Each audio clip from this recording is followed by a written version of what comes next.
we're now joined by Tyler Reddick, driver of the 45 Toyota for 2311 Racing. We're going to go ahead and open it up to questions. We'll start with Zach back here. Thank you. Zach Sterniolo, NASCAR.com. Tyler, you, Toyota, have been great at the road courses this season. Can that translate here at Watkins Glen, despite the fact that last week it was really the 34, the 9, and the 99 that eventually ran away with it? Yeah, we definitely had good speed at Indy. We just we're a little off in the beginning of the race, but really the final half of the race we were solid. I gave Daniel everything I had, and I just couldn't get around him. We were just really stuck behind him, getting held up quite a bit. So yeah, that was frustrating for sure. Certainly I didn't think we were at our best at Indy, and hopefully the lessons learned from there can help us maybe be a little bit more on top of whatever it was that we were lacking. And I know Indy to Watkins Glen is quite a bit different, but hopefully it speeds there. We're going to find out pretty quick. Typically we're pretty solid, right? But we aren't really happy unless we're as strong as we are at places like Coda. So that's what we'll be searching for. All right, then we're going to go Jerry.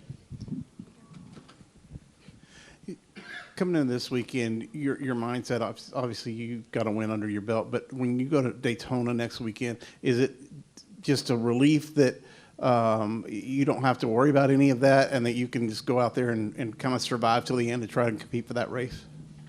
Yeah, I mean, we don't go into that weekend thinking, oh man, it is a relief, but certainly it definitely is. I've been in a different situation in the past a few times where that race, everything's on the line when we get there, and it's very stressful for sure. So hopefully everything pans out in a good place to where we're able to go into that race with not a lot to worry about other than trying to win stages and win the race, because for a lot of teams it gets really crazy, and with that normally a lot of carnage happens as well. How would you rate your season to this point, to the regular season? A lot of potential there. We've just not quite capitalized on it in every single moment, unfortunately.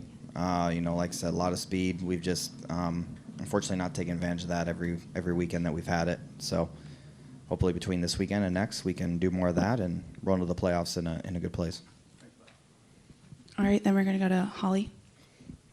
Hey, Tyler. Holly Kane with the NASCAR Wire Service. I wanted to ask you a little bit about the road course racing. I've heard people say that you're the best guy this season on the road courses. It wasn't necessarily something you felt you were really great at, was it, before? Have you kind of upped your game, and how comfortable do you feel on the road courses? Yeah, I enjoy them a lot now. I never would have thought that 6-7 years ago, trying to make my way in NASCAR. I never thought it was going to be something I would like, but I've really grown to enjoy it quite a lot. So, there's just a lot the driver can do, right or wrong. I mean, setup still matters a lot, and there's a lot of time and effort that goes into that, like any other weekend. But just the amount of corners you have to nail in a lap, and all the things that kind of go into it: the braking, the shifting, the tools that you have in the car, the things you can do with the car.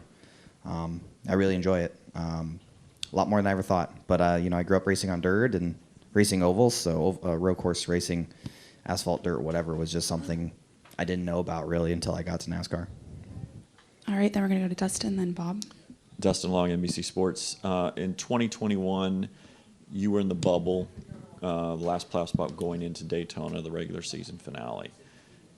Having gone through that experience, I know everybody's different, but what was that experience like? Look, everybody talks about, hey, we just got to treat it like any other weekend. Could you really treat that as any other weekend? Or if you ever have to be in that position again, what were the things you learned from that experience? Yeah, I mean, our year was on the line, really. And we almost didn't make it through, got caught up in a wreck. I remember the team having to do some ridiculous work to the car just so it could make laps, and we barely squeezed in, right? Fortunately, a few weeks later, we managed to not make it through round of 16, but still making the playoffs is huge for a team. But yeah, that whole night feels like it takes years off your life, honestly. It's just so stressful. There's so much happening out of your control. and it just seems like if you make one mistake in that race, the penalty is just so massive, whether that's getting caught up in an accident, making a mistake on pit road, whatever it is. That final race is just, there's a lot on the line, whether you're in that bubble or, a driver that has to win when you get there to make the playoffs. And what is it like the week leading into that race, or even the last couple weeks, as you say, your season's kind of on the line and trying to make sure you get in the playoffs? What are some of these guys now? What might they be experiencing? What did you go through leading into that week and the last couple weeks, and just everybody asking you about it? Yeah. And focus. With stage breaks, you treated the race totally differently. You pretty much gave away forego the chance to try and win the race on your own and just go for stage points. So that in 2021 was frustrating for me because obviously we hadn't won on a road course yet, but we got the pole at Coda earlier in the year and we had good speed on road courses that year. We were kind of having to throw our races away just to get get the stage points. So I think for a lot of teams now that's a little bit more difficult. You have to get even more creative with their strategy, staying out, running long to try and get those points. It's nice not having to worry about that. I think our speed's definitely good enough where honestly we shouldn't be in that mix, but like I said, we haven't really executed a lot. Over the course this summer, we've let a lot of wins get away, so it's a good thing we did win earlier in the year. Bob. Bob Hawkers, Fox Sports.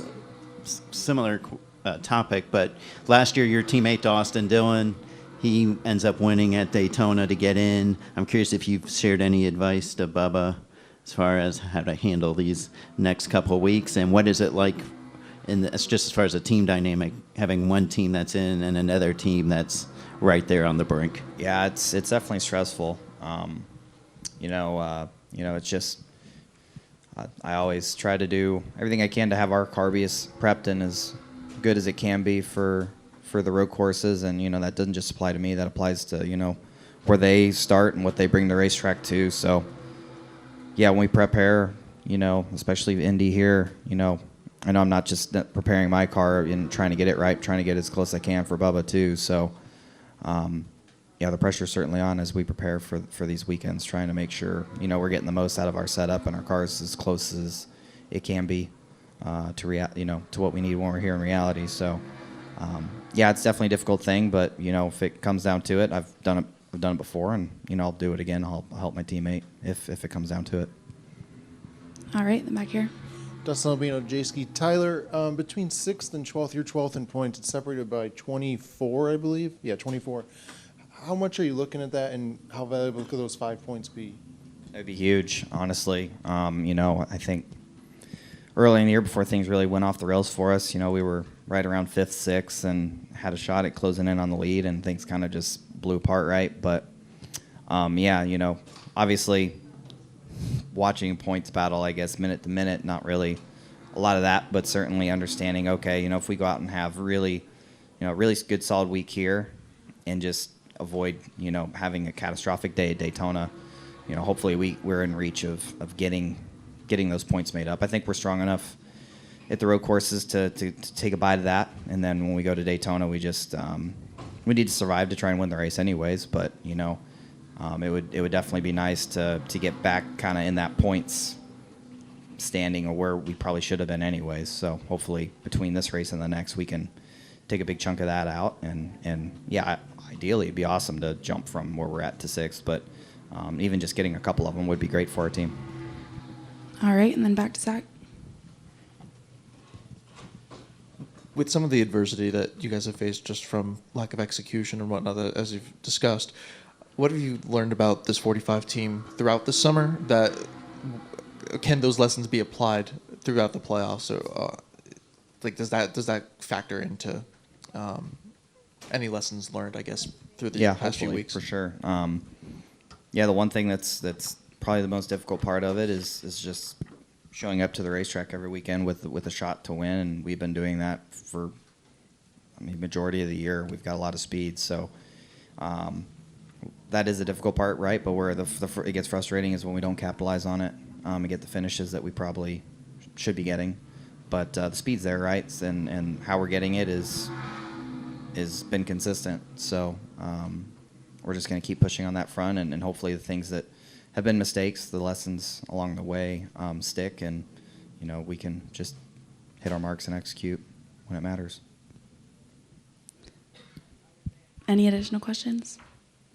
Thank you, Tyler. Good luck this weekend.